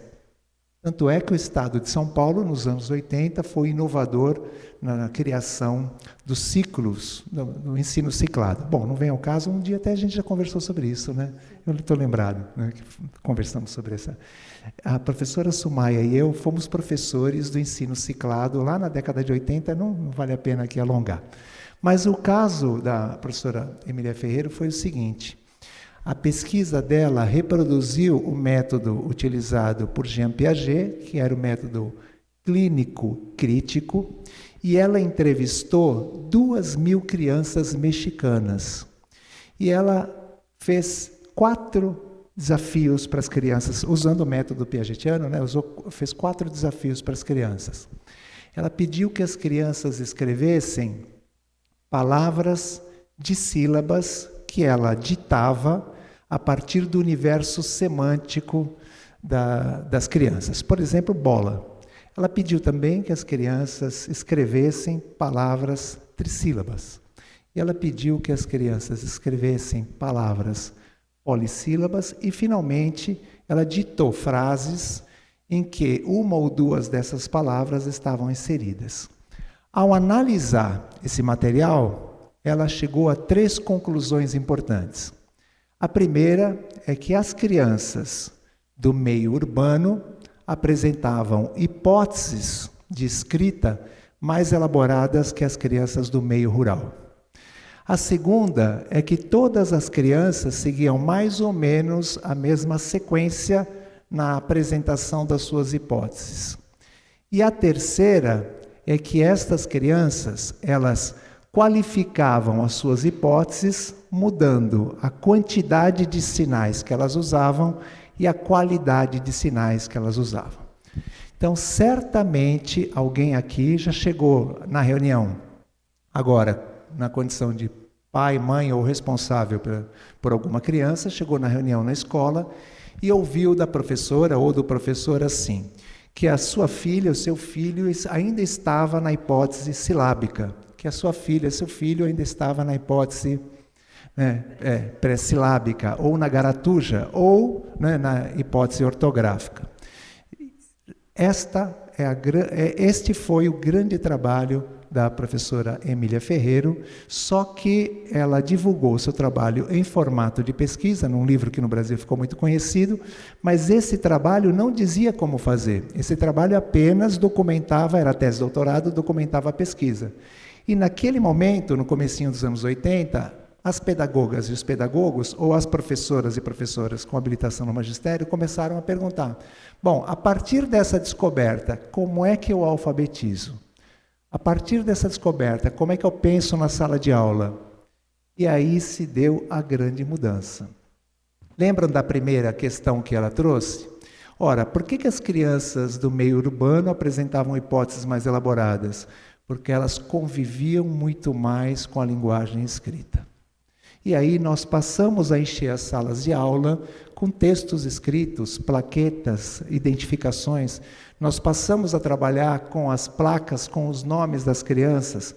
Nós passamos a realizar uma série de atividades em que a escrita e a leitura eram requisitos importantes. E nós, com isso, conseguimos aumentar os índices de alfabetização e nós, educadores e educadoras, com isso fomos lentamente democratizando o acesso. Então, minhas queridas e meus queridos colegas, esta é a grande questão que a educação vem enfrentando e eu fiz questão de mostrar para vocês como uma questão metodológica, resultado de um trabalho científico, pode mudar a prática e pode ajudar a democratizar a escola. Então, este é o cenário que nós temos hoje. Nós conseguimos democratizar o acesso à escola, nós não conseguimos democratizar a permanência, ou seja, nós ainda não conseguimos fazer com que todas as crianças matriculadas no primeiro ano, agora não mais série, mas primeiro ano do ensino fundamental, concluam o ensino médio. Nós ainda temos uma evasão considerável na passagem do ensino fundamental para o ensino médio e nós ainda não conseguimos democratizar a universidade. Estamos tentando, fazendo força para avançar nesse processo, estamos vivendo, nós aqui na Universidade de São Paulo, estamos vivendo um processo de democratização e sabemos como precisamos nos empenhar mais, precisamos aprimorar esse direito para todo brasileiro, toda brasileira. Mas isso nos obriga também a pensar a escola de uma outra maneira. Já que eu usei vários exemplos lá do começo dos anos 80, lembrar que a escola nos anos 80 era uma escola, ela tinha uma certa função, e a escola agora, na terceira década do século XXI, a escola tem uma outra função. Ela já não é mais meio de ascensão social, nem de formação profissional, ela é, e aí novamente homenageando o aniversariante de hoje, ela é um direito e ela é uma condição fundamental para o exercício pleno da cidadania. É muito diferente você pensar a escola pós-88, a escola brasileira, do que pensá-la pré-88. Mas esse processo de democratização da escola não foi acompanhado do investimento necessário, seja na formação dos seus professores e professoras, seja na estrutura, seja nas condições de trabalho, seja na oportunidade para todos os professores e professoras realizarem bem as suas tarefas e continuarem se formando de maneira ininterrupta, que é a característica da função docente. Então, nós assistimos uma redução nos investimentos ao longo do tempo, nós temos mais crianças, mais escolas, temos mais professores, mas não temos o investimento correspondente. Isso é muito difícil as pessoas entenderem. Quando as pessoas se remetem, porque na minha época a escola era assim, a escola era assada, mas era uma escola menor, para bem poucas pessoas, com outra condição de funcionamento, que nós não queremos que retorne, nós queremos o mesmo nível de investimento que essa escola tinha, nós queremos agora. E aí, finalmente, este processo todo de democratização da escola trouxe, na opinião de alguns estudiosos do assunto, ele se fez acompanhado de um processo de homogeneização curricular.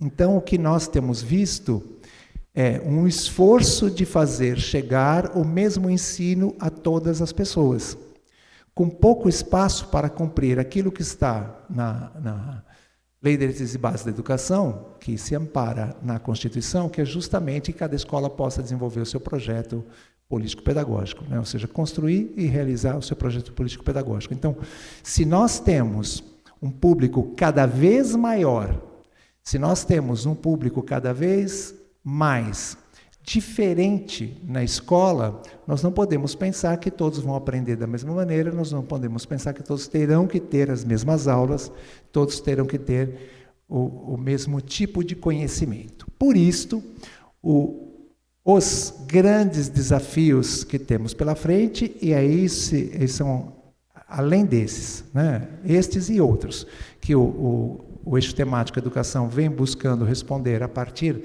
da produção elaborada na Universidade de São Paulo, mas não só, e os nossos itens de agenda caminham nessa direção. Os grandes desafios são incluir as diferenças, e aqui o conceito de diferença já foi abordado no ano passado, não vou retomar agora, mas incluir as diferenças, ou seja, não simplesmente pensá-las matriculadas, mas sem dar conta para que isso se efetive no processo pedagógico, e, finalmente, reorientar os currículos, porque com um currículo homogêneo para todo mundo não temos como avançar, e para a simples matrícula, sem pensar numa educação que realmente inclua, atenção porque tem gancho com o que vem depois, inclua os saberes, inclua os conhecimentos, inclua outros modos de vida, inclua outras culturas no currículo. Se nós não fizermos esse movimento, nós também não conseguiremos alcançar os objetivos que a escola contemporânea nos apresenta. Muito obrigado. Passo a palavra para a Sumaia. Continua com a discussão. Obrigado, Sumaia. Boa tarde. É um prazer estar aqui. Eu agradeço muito o convite, professor Marcos, e a oportunidade de poder conversar um pouquinho a partir da minha área de trabalho, de pesquisa, de formação, que é a arte e educação, né? Como hoje nós temos também o eixo temático arte e cultura, acredito que vai ser interessante, né, o que nós vamos apresentar aqui para poder ampliar a nossa discussão. Bom, como o professor Marcos já falou e mostrou, né, enquanto desafios que nós temos hoje para a área de educação, a questão da igualdade, né, é fundamental. Salientando que igualdade não pressupõe a eliminação das diferenças, né? Eu acho que isso é fundamental para a gente entender. Quer dizer, lidar com a diversidade, mas promover a igualdade de acesso, né? De acesso ao conhecimento, de acesso à produção de conhecimento. Então, os nexos que foram elencados pelo nosso eixo temático passam todos por essa questão, de alguma maneira. Pela questão da igualdade, pelo acesso, pela valorização do professor, pelo incentivo à inclusão da diversidade nos currículos, pela valorização também da comunidade escolar e de todos que fazem parte, portanto, da escola, na promoção de uma educação de qualidade. E isso passa pelo desenho curricular também. O exemplo que o professor Marcos trouxe da professora Emília Ferreiro, que colocava os professores exatamente como alfabetizadores muito especiais. Eu pude acompanhar isso também quando era professora da rede pública municipal. O professor, nessa perspectiva de alfabetização, ele é colocado como um intelectual. Ele está pensando junto com a criança, ele está levantando hipóteses de trabalho, ele está propondo ações para promover a alfabetização, né? Então, é uma perspectiva de valorização do professor que é fundamental para a gente e que vai exatamente contra a ideia de homogeneização do currículo, porque a homogeneização do currículo só é possível porque alguém, ou grupos, enfim, fazem esse trabalho de produção intelectual do professor, né? Então, a nossa ideia do eixo que passa pelas áreas de exatas, humanas e biológicas, nós temos professores de todas as licenciaturas, de todas essas áreas representadas no eixo, tem esses elementos como centrais. A valorização do professor como alguém que é capaz de pensar e de tomar iniciativas, e de chegar a propostas que possam, de verdade, fazer a diferença na formação dos seus estudantes. A valorização dos territórios onde as escolas estão, e que exigem, portanto, um reconhecimento da diversidade que coabita ali essa escola, né? Portanto, a gente está lidando também com a questão da diversidade étnica, cultural, racial, né? Uma outra questão que passa também pelos nossos nexos, se vocês puderem observar aí, é a questão dos recursos, a redistribuição dos recursos de forma equitativa e de maneira a também diminuir as desigualdades. E os recursos locais também, né? Aquilo que os professores precisam para promover o seu trabalho, né? Então, recursos tecnológicos, a readequação de espaços, por exemplo, né? Equipamentos, isso tudo é muito importante. E, finalmente, a gente chega na questão do letramento, de novo, para fazer uma ponte com a professora Emília Ferreiro. Hoje nós falamos em multiletramento, né? Não se trata só da alfabetização. A alfabetização é fundamental, ela precisa ser garantida para todas as pessoas, para todas, né, como fator de cidadania. Mas hoje nós falamos de letramento também científico, midiático, tecnológico.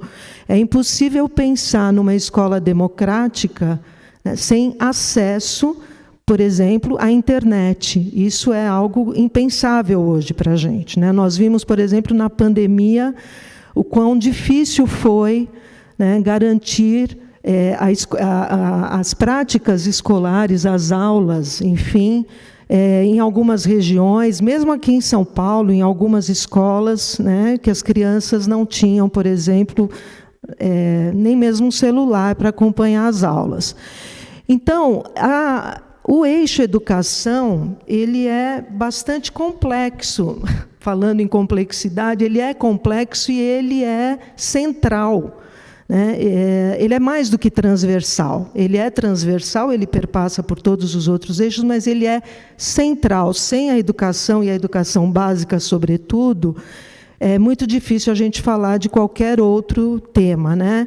E aqui nós elencamos alguns itens da agenda. Na verdade, nós temos 57 itens, né? Não seria o caso aqui de trazê-los, mas nós elencamos apenas aqueles que têm uma relação mais direta com o nosso tema aqui hoje, que é a democracia. De novo, então, se nós formos aqui, não se trata de fazer a leitura de tudo, mas se nós formos olhar os verbos mais importantes que aparecem aqui, são promover, garantir, oferecer, incorporar, adotar, fomentar, reconhecer, formular, desenvolver, né? Enfim, são todos verbos que nos colocam ainda com uma tarefa enorme na mão, né? tanto pensando na macropolítica quanto na micropolítica, cada pessoa ali na sua escola, e também para os governantes, de modo geral. E esses itens para uma educação democrática, todos eles praticamente falam da equidade, do respeito, da diversidade, da participação como algo fundamental também, o combate a preconceitos de gênero, etnia, religião e todos os outros preconceitos. Um item importante aqui é a garantia da implementação das leis 10.639 e 11.645 na educação básica, que são as nossas duas leis antirracistas, né? É fundamental, a lei existe, mas nós precisamos garantir que ela de fato seja implementada. E, de novo, falando em democracia, dialogando um pouco com as colegas que vieram antes, a escola também sofre, né? Sofreu muito no período anterior. Eu acho que vamos dizer, pela censura, né, que se deu também, cultural, por exemplo, ou mesmo na arte, e que isso chegou nas escolas. Nós temos também a exclusão, aí, um preconceito que chegou nas famílias. Então, hoje, por exemplo, os professores têm muita dificuldade de trabalhar com os temas inerentes a essas duas leis, porque eles precisam lidar, muitas vezes, com os pais que consideram, enfim, que eles estão fazendo uma aberração, né? Que não é da escola trazer discussões, por exemplo, de gênero, raça, etnia, né? E eles, muitas vezes, são mesmo censurados, e há casos de professores que são demitidos, exonerados e tudo mais. Isso ainda é uma tarefa para a gente, né? A democracia passa também por essa possibilidade de abrir diálogos e de trazer discussões sobre a diversidade para que, de verdade, ocorra a inclusão. Bom, nessa perspectiva de democratizar também o nosso trabalho no eixo educação, nós criamos, com a ajuda do Gabriel, que está aqui, né, que é o pós-doc, nós criamos um instrumento de diálogo para colocar em discussão os nexos e as ações com professores, tanto aqui da universidade, quanto professores da escola pública, e também estudantes de licenciatura. A nossa perspectiva aí foi de buscar, de verdade, uma metodologia coerente, né, com aquilo que nós estamos propondo enquanto necessidades no nosso eixo. Então, evidentemente, as pessoas que estão diretamente ligadas ao ato educativo, que são os educadores e os estudantes, precisariam ser ouvidos. E a ideia, então, foi convidá-los a uma leitura crítica dos nexos, das ações e dos itens, para verificação de omissões, incompletudes, inconsistências, graus de relevância e de urgência, viabilidade ou impossibilidade de realização, e mesmo para a sugestão de novos itens de agenda, né? A primeira ação, né, em que esse instrumento foi utilizado foi no Fórum das Licenciaturas, que foi realizado em junho deste ano. E aí nós vemos o professor Marcos, que apresentou o eixo o professor Marcos apresentou com o professor Tadeu o eixo no Fórum das Licenciaturas. Lá nós tínhamos docentes de todas as licenciaturas, pelo menos um professor representante de todas as licenciaturas da USP, muitos deles coordenadores de curso. Então, o instrumento foi apresentado para esse grupo, e cada grupo, então, recebeu um nexo com um elenco de ações. E a ideia era que eles analisassem em grupos esses nexos, discutissem e respondessem a essas questões. se conheciam algum grupo de pesquisa ou pessoa que já faziam essa discussão de tópicos na universidade ou mesmo na mídia. Quais os dois objetivos mais desafiadores e os dois menos possíveis ou mais distantes. E selecionar também um tópico de agenda e indicar as estratégias para cumprir aqueles objetivos. Né? Porque nós não chegamos nas estratégias, nós chegamos até os itens de agenda. E, no fim, qual o objetivo que, na sua visão, é inviável de ser realizado. E essa discussão foi feita, os dados foram tabulados pelo Gabriel, e depois, futuramente, a gente vai incorporar, né, essas contribuições à formulação do documento.